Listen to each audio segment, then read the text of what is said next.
appreciate the work that our school resource officers do for us routinely. Hearing Ben talk made me think there's one thing that I didn't put into my part of this presentation tonight regarding bus safety is managing traffic around buses at bus stops. We work collaboratively together to search out and potentially issue citations to motorists who go past the red flashing lights and stop signs of the buses. While you were talking, Bennett, just a week or so ago, we worked together on one of those type of things. Additional stuff that we do in transportation collaboratively with the district to support safety and security is we work very, as hard as we can to provide and create safe bus stops so that students have reasonable access to services that the district transportation department provides. We have to do that within pupil transportation regulations, so we do that to the best of our ability. And it's important for parents to also know that bus stops, when being used for pickup or drop off of students, are under our jurisdiction. And we do have some enforcement. Again, if there are bus stop issues, I may be reaching out to one of our SROs and say, we need some enforcement at this location for whatever reason that may come up, including behavioral concerns around conflict at the bus stop between students. So that's important for you to know. As we have students on board, one of the things that we're working diligently on right now is partnering with our initiative across the district with positive behavior interventions and support, or as we commonly refer to it as PBIS. We're aligning with our schools so that when on the bus, they're hearing the same kind of dialogue and discussion about how to follow the rules on the bus, how to ride safely and all of that, so that they're hearing some consistent phrasing, consistent words and terminology carried from the classroom, from the playground, from the cafeteria, and so on, out to the bus, because the bus is an extension of the school community. It's a rolling classroom of its own, and it can have some challenges. So we want to partner with our buildings, our school administrators, and so forth. Also on board the bus, we have robust video surveillance from the back, from the front, from the sides. And I want to reference again that side view camera that catches traffic to monitor for school, as we call them, school bus pass-bys. So we're able to recreate concerns and investigate concerns thoroughly as we delve into an allegation of behavior issues on the bus between students, and so that we can provide feedback to parents and help our administrators understand exactly what went on the bus, as the case may be, and when it's needed. Most recently, we're excited to have added the RFID cards. Many of your students have come home with these new cards. Side note, on the back of those cards are our PBIS for transportation framework, so that they have a quick reference right in front of them. We thought that was helpful as we issued those cards. But now we're able to know when and where students get on and off the bus, and we like to think that that's a huge benefit to parents. It's helpful to us in terms of collecting data and knowing who's on our bus, when, and being able to, in the event of an emergency even, know exactly who's on that bus on any given day at any given time. Many families don't utilize transportation every day. We have intermittent riders, and so it's important for us day to day to, much like you are accounted for when you fly on an airline, we have a live manifest of students who are riding those buses. Some of the things that we're looking toward doing more of is ongoing, much like we're doing across the district, updating and upgrading video surveillance on the buses, keeping with the latest technology as best we can, upgrading our two-way radio system to provide greater integration with the rest of the district. That is currently something we're working on. Upgrading around the district all of our public address systems as well, that we can, and I apologize, I forgot to run the slide ahead.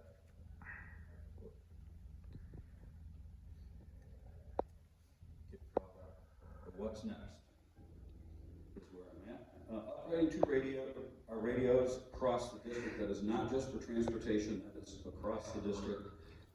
And we're also looking at a potential expansion with the bus cards so that they will do more in the future for students across the district with different programs and different access that they require.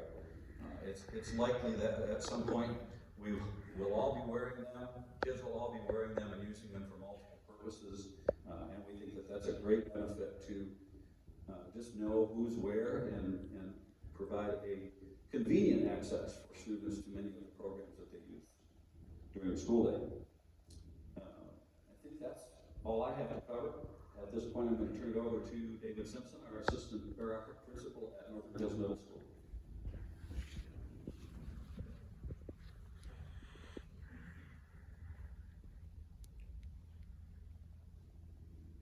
Well, there's a 50-50 chance on which way to press, I guess, correctly. I just want to say thank you. It's so great to see so many familiar faces of people that have crossed paths with me over the last 11 years here. I'm speaking a little bit about that intersection between schools and student safety and mental health. And I'm speaking as principal of Northern Hills Middle School, but I also think it's important to situate myself. I'm also speaking as a dad. I've got a freshman here at Central High School, a 5th grader at Central Woodlands. I'm actually was a former Central principal at Central Woodlands. So each day, I send my own children to our school knowing that we have a wonderful group of people and educators across our school system that are here for our kids. And that's just the lens that I bring every day, and that's the lens that I take with me every single day to Northern Hills Middle as a principal, that how am I ensuring the safety of our students and supporting the mental health of our students? And there's that intersection. And so when we look at our student safety, our school-family partnership, we have the nicest kids in Forest Hills. It is just an honor. And so routinely, little things that we think about that we may not always be on the forefront, but letting visitors into our school. Again, we have the nicest kids, but I have to remind middle school children at the beginning of every single school year that we're not going to prop doors open for our visitors. I see our PTO president. Where's Rebecca? I see. Thank you, Rebecca. Thank you for being here. One of the best PTO presidents in the district. But even our PTO members who are in our building routinely always have to check into our school and put that blue badge on so our students know that they've checked into the office. They've been verified. I'm so thankful that our district has created secure entrances for our families. It helps us feel safe and secure, that we know that all visitors come through a single point, that we can identify who they are, that we make sure that they're safe, and we make sure that they're vetted. We know who's coming into our schools. So even Rebecca, every time she comes in, she puts on that blue badge so our students also know that they're okay to be in the building. One of the things we talk about is building relationships. As a dad myself, I think it's important to get to know who my son is hanging out with, who are his friends, who is he talking to. My daughter came home from 5th grade excited because 5th grade is the joining of 3 elementary schools. So it can be exciting but nervous. And I remember the first week of school, she came home and started talking about a new student that we've never met before. So as good parents, my wife and I contacted with that family and just said, hey, it sounds like our daughters are great friends. We'd love to get the chance to meet you. It's important to know who our children's friends are. And then looking at being connected, and I'll talk a little bit more about this in the next slide, but encouraging your child to stay connected with school.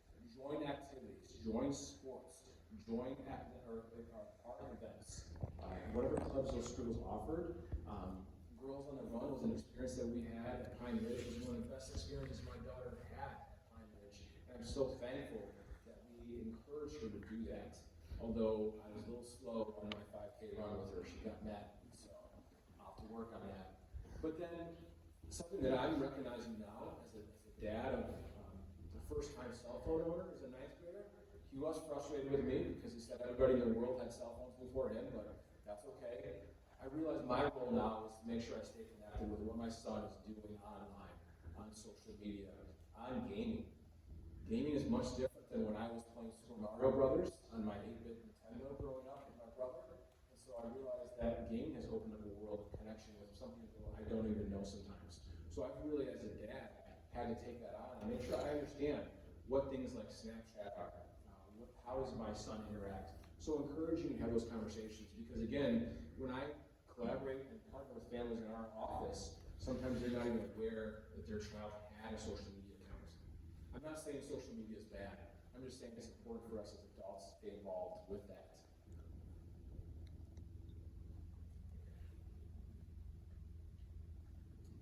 It's a 50-50 opportunity. Connection and belonging. I can speak at least at Northern Hills Middle School. Our vision for our students is they're known and they also feel valued. At the end of the day, academics is so important to us, but I can tell you right now that on that 4th hour math test, if a student doesn't feel connected to that school, doesn't feel like they're known, and doesn't feel like they're valued and feeling safe, they're not going to achieve to their individual potential on any academic subject. I've lived that, and I see it every single day. So that's a strong partnership that we work on together with our families, that we want to know who your students are, that we not only know them, but we value them. On our climate and culture survey that you'll all be asked to take here, probably coming back from spring break. We've done it now every year for 4 or 5 years. There's a question on there that is so important to us as a Northern Hills Middle School staff, it's so important to all the staffs, is that the question asks our students, is there an adult that you're connected to at school that you can go to for a personal or academic problem? And that's one of our first data points that we look at as a school community, because if we can answer that question positively, we believe your child will be able to succeed. A lack of connection will foster a feeling of isolation among our students. And so again, how are we partnering with our schools as parents and as family, and how are we working as a school system to make sure every single student is known and valued in all of our school buildings? And then our current supports. Again, I am so fortunate to not only be an employee at Forest Hills, but to send my own children to Forest Hills because of the things that our district has chosen to provide as supports to all of us. I work with Judy Booley at Central Woodlands. For those who know Judy, she's one of the best counselors I've ever worked for. Talk about perseverance and grit and pure joy that person, Judy, brings to schools. And so our counselors are making those connections at all of our schools. In talking with some of my colleagues from across the state, a lot of elementaries across our state of Michigan don't have counselors in our elementary goals. That our students are able to have access to that. For our students with individualized education plans or IEPs, we have social workers in every school that have specialized training to support academic and behavior needs of our kids. Lisa Rodell, my colleague, will be talking about our multi-tier systems of supports. But what you'd be blown away is that on a weekly basis, we have a team of educators, of dedicated staff that come together to meet to talk about which students and so how we can support, which students might be struggling with academics, which students might need some behavior supports, which students might have some struggles emotionally in our schools. And then this is stuff that I wouldn't have known without being a principal in our school. It's just inspiring to me that our people give so much time thinking about all of our kids and how they can be the best version of themselves. Maddie DeVoe is one of our mental health liaisons, another unique position.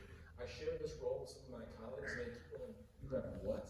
You have someone that helps you navigate the mental health system in our community? If you've ever tried to make an appointment or get a referral, I know in my own experience, there was a year wait to get an evaluation done. Well, I lead out our own professional staff, our own mental health liaisons, and again, they're here to support us. You've heard a little bit about positive behavior support.